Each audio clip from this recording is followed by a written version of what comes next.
Halo guys, apa kabar kalian semua? Semoga kalian sehat selalu. Oke, mari kita lanjut cerita dari Kapten Tsubasa Golden 23-nya. Seperti yang kita ketahui bahwa ada dua pemain baru yang dipanggil oleh manajer Kira ke skuad U22 Jepang. Dan mereka adalah Kotaro Furukawa dan Shinosuke Kazami. Dan ternyata mereka adalah pemain dari timnas futsal Jepang. Para penonton sampai terkejut kenapa manajer Kira memanggil pemain futsal ke skuad U22 Jepang. Tapi sebelumnya mereka adalah pemain Real Japan 7 yang dibentuk oleh manajer Gamo 2 tahun silam. Real Japan 7 dibentuk oleh manajer Gamo bertujuan untuk meningkatkan kemampuan Tsubasa dan anggota generasi emas lainnya. Bukan hanya itu, setelah kualifikasi selesai, manajer Kira juga akan menambahkan 3 pemain berusia di atas 22 tahun untuk mengikuti Olimpiade. Ditambah lagi masih ada 5 pemain yang sedang bermain di luar negeri. Manajer Kira juga berbicara mengenai generasi selanjutnya. Dia berniat memanggil pemain dari tim U20 Jepang yang dipimpin oleh Sawada yang sedang bermain di Asia Youth di Korea. Kemudian manajer Kira pun menyuruh stafnya untuk membentangkan beberapa spanduk yang sudah disiapkan. Seketika, pemain dan penonton pun tampak terkejut melihat 3 spanduk yang dibentangkan. 3 spanduk itu adalah tema dari training camp ini. Itu adalah syarat agar para pemain bisa lolos seleksi masuk tim U22 Jepang. Spanduk pertama bertuliskan 1 orang 1 skill, maksudnya adalah skill terbaik yang hanya dimiliki oleh pemain tersebut. Spanduk kedua bertuliskan kemungkinan. Maksudnya adalah suatu potensi di mana sebagai pemain muda yang belum matang, potensi itu bisa dikembangkan.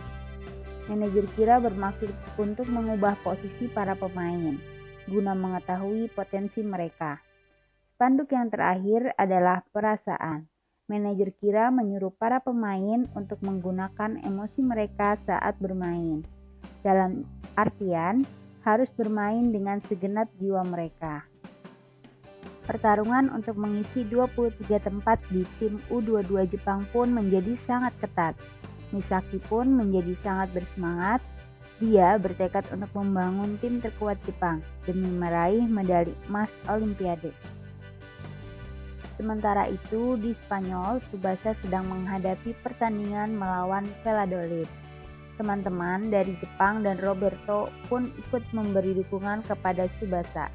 Roberto mengingatkan kepada Tsubasa supaya tetap fokus pada pertandingan ini, karena pertandingan ini tidak kalah pentingnya dengan pertandingan sebelumnya melawan Real Madrid. Kalau Barcelona ingin memenangkan Liga, pertandingan ini juga sangat penting.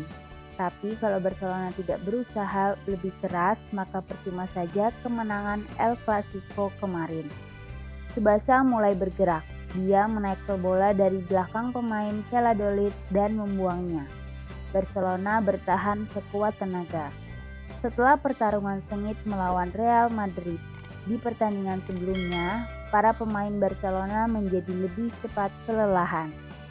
Rival juga tidak bisa bertanding di pertandingan ini karena mengalami cedera punggung yang serius saat melawan Real Madrid.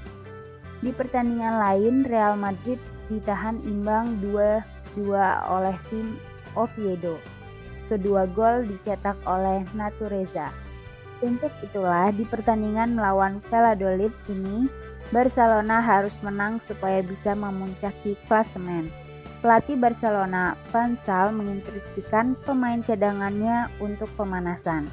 Nampaknya akan ada pergantian pemain di babak pertama ini. Melihat para pemain sudah kelelahan akibat pertandingan berat melawan Real Madrid. Apabila Barcelona kalah di pertandingan ini, akan sangat disesalkan manajer Van Gaal bisa dipecat. "Bertahanlah!" teriak Tsubasa kepada teman setimnya. Tsubasa memberikan support kepada timnya untuk bertahan di babak pertama ini, agar kemenangan mereka kemarin tidak sia-sia. Mendengar perkataan Tsubasa itu, pemain pun menjadi bersemangat. Walaupun sedang ikut bertahan, Tsubasa tetap fokus untuk mendapatkan serangan balik. Pemain bertahan Barcelona Gonzalez melakukan intercept dengan baik dan langsung mengoper ke Tsubasa.